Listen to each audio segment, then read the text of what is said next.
Why does Buenos Aires feel so different?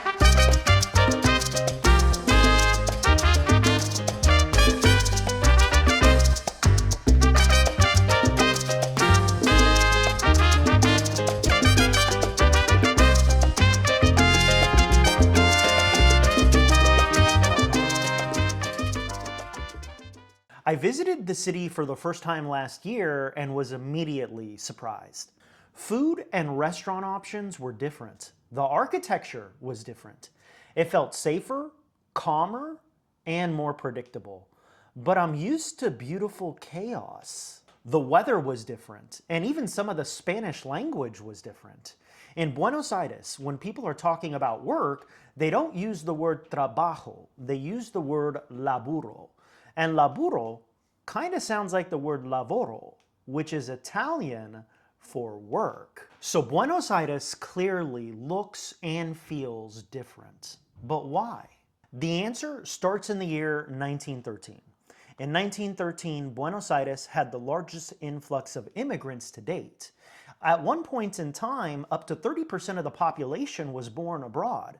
And 30% is not a small number. That is a massive number. During this time, several Italians, Spaniards, and to a lesser degree Germans left Europe in search of greater opportunity. So there's two questions that we need to answer. One, why did so many people leave Europe during this time? And two, out of all places, why did people choose to go to Argentina? Let's start first with Italy. Italy was formally established as a nation state in the year 1860, and during this time, Italy was undergoing a lot of changes internally. During this time, Italians were subjected to devastating amounts of poverty, specifically in the southern half of Italy. Italy had limited land relative to the total population, especially in rural areas. So for many Italians, staying in Italy meant succumbing to poverty, and leaving Italy meant pursuing greater opportunity. Spain had a similar situation. In the 1910s, Spain suffered from stagflation, which is a combination of falling GDP, rising inflation, and rising unemployment. This was mostly caused by the 1898 Spanish-American War, also known as El Desastre. And as a result, Spain lost its colonial influence worldwide. Ultimately, Spain lost several territories, including Guam, Puerto Rico, the Philippines, and Cuba. The United States ended up purchasing these territories from Spain for $20 million US. Spain's loss of its overseas territories and military defeat resulted in Spain losing its status as a global superpower. So, people left Spain once again in pursuit of greater opportunity. But the question remains, out of all places, why Argentina? And the answer is very simple. People chose to leave Europe and go to Argentina because Argentina said, come here. Argentina offered land, jobs in agriculture, and new cities for entrepreneurs to start businesses. And at this point in time, Argentina was one of the wealthiest countries in the world, and Buenos Aires soon earned the nickname the Paris of the South. These historical immigration patterns influence modern-day Buenos Aires. Today, up to 70 to 80% of locals in Buenos Aires actually have Italian ancestry. This explains a lot. For example, food. When I was in Buenos Aires, on every corner of every street was an Italian restaurant. Buenos Aires pizza for the first time. Let's see if it's any good. Let's go ahead and give it a try.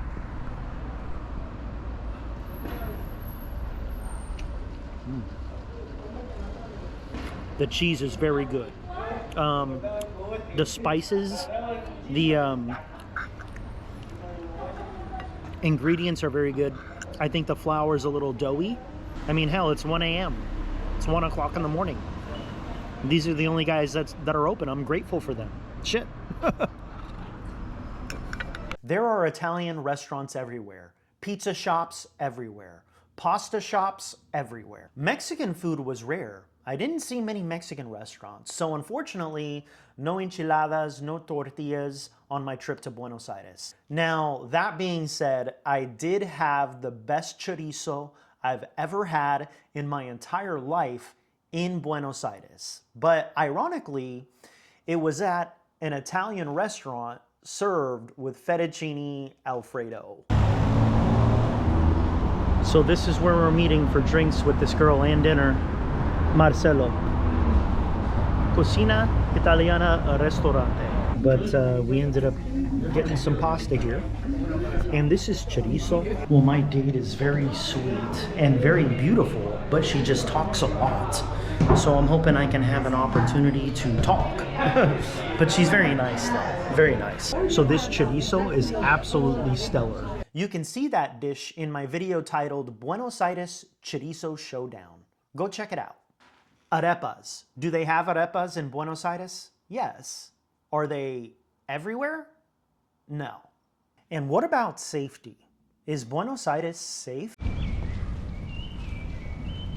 Wow, I cannot believe how calm and empty it is here in Buenos Aires at 1 a.m.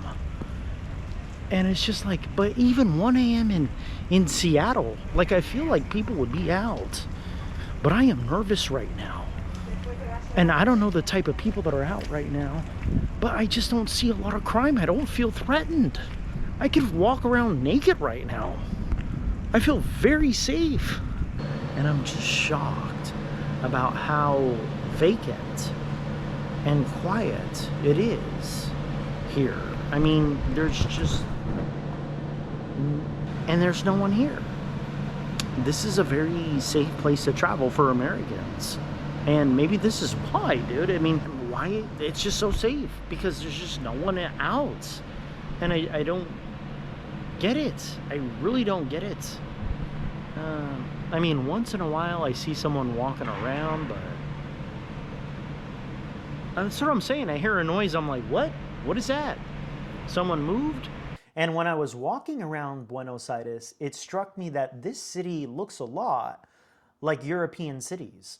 In some ways, it looked like Berlin.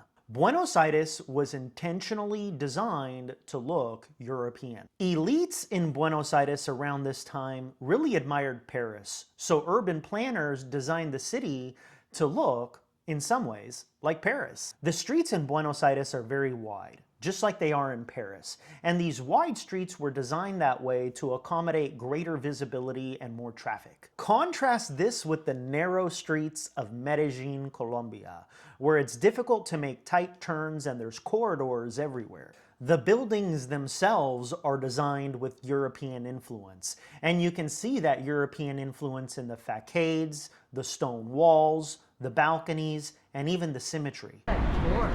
Oh, Centro Naval. That's right. This building, someone was telling me yesterday, this building was created many years ago for naval staff. And today they serve some breakfast upstairs. It's a small menu from what I understand, but it's really good and it's really beautiful inside. And even the doors and the outside of this building is remarkable. And this is on the corner of Cordoba and Flora Street. French Beaux Art style buildings include the Palacio San Martin, which is where foreign ministers meet to discuss international affairs. The Palacio de la Legislatura, the state legislature, is also another French Beaux-inspired building. Even the National School of Buenos Aires, which is a public high school, is inspired by this type of design. Notable Italian Renaissance-style buildings include the Casa Rosada, and this is actually the president's office. Another Italian-inspired building is the Palacio de Justicia, and this is the Supreme Court in Buenos Aires. Neoclassical style buildings, which are influenced by ancient Rome and Greek style, include the University of Buenos Aires College of Law, as well as the famous Metropolitan Cathedral. So we are at the Buenos Aires Metropolitan Cathedral right here in the city. So this is a confession booth where you come in, the pastor, priest, you sit down or you kneel down. The priest opens the little door right here, and you confess some messed up stuff that you did or that you've done. but that's what they're for. Outside of major institutions, local businesses, small parks, and even local libraries have that European design. This is in sharp contrast to a city like Medellin, Colombia. Medellin was designed to adapt to topography and geography, whereas Buenos Aires was designed to impress like the Europeans. The streets in Buenos Aires also follow a grid layout like a checkerboard, where streets run north, south, and east to west. And this is different from other Latin American cities like Medellin. It's important to note that the large influx of immigrants brought economic change. These immigrants brought with them new skills and a fresh perspective on business. This resulted in greater economic output, resulting in an economic boom. This economic growth led to the European design of the city. So when you think about it, Buenos Aires was designed to look like Europe because it could afford to. Now, despite all of that, Argentina later struggled with currency instability, rising inflation, and economic volatility. In the 1940s, President Juan Perón had a different agenda. He focused on workers' rights, higher wages, and social programs. But critics say that Juan Perón had less focus on long-term productivity. Argentina's wealth at this time was influenced by beef exports, and beef is a commodity. Commodities have a unique characteristic of being volatile. So when prices for beef drop, countries that rely on beef exports for income may start to suffer. President Perón was in power shortly after World War II. And what happened to Europe during World War II? Catastrophe. So naturally, many countries in Europe struggled with trade instability, and this hurt Argentina's export potential. Internally, within Argentina, Perón implemented new policies. He implemented state control of key industries such as utilities and railways. This resulted in higher wages but more unproductive sectors within the economy. Perón's vast social programs were ambitious and to some very admirable, but they were also very expensive. These social programs resulted in an Argentinian budget deficit, and as a result, Argentina began a cycle of printing money and spending money. Printing money and spending money. This cycle of printing and spending hurt the purchasing power of the Argentinian peso, causing widespread inflation. Fashion. People in Buenos Aires, in my opinion, dress more European. This means clothing styles can appear more muted, more reserved, and less flamboyant. Climate also plays a big role in fashion. Buenos Aires can get quite cold, especially during the winter, so it's common for people to wear boots, scarves, and coats. Considering everything that we've talked about so far, this explains a lot. This explains why, when I arrived in Buenos Aires, I looked around the city and thought to myself, where am I?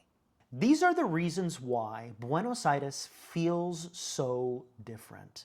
The city is a true gem in South America. It's a vibrant and compelling city and a wonderful place to visit and live. Thank you for watching this video. Watch the next one too. I'll see you soon.